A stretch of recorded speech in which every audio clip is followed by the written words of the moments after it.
अल्हम्दुलिल्लाह यहाँ नाजरा से लेकर कुरान करीम के हिफ्ज़ और फिर दर्स निज़ामी की तकमील दौर हदीस तक बच्चों और बच्चियों के एतबार से इंतज़ाम है, आप हजरात बखूबी जानते हैं। इसी तरह नर्सरी से लेकर मैट्रिक तक इंग्लिश में तालीम का एहतमाम है। वो बच्चे जैसे अभी कारी हबीबुल्लाह साहब ने आप हजरात के सामने जिक्र किया कि जिनको छोटा कहते हैं, होटलों में और जगह जगह गैराजों में वो रुल रहे होते हैं, वो हमारे और कौम के बच्चे हैं, दीन के बच्चे हैं, इस्लाम के बच्चे हैं।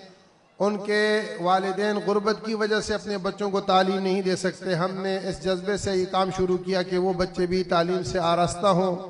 उनके तमाम अखराजात जामे जो है वो उठाता है, उनकी कुतुब का, उनके निसाब का, उनके लिबास का और तमाम ज़रूरियात को जामिया पूरा करता है।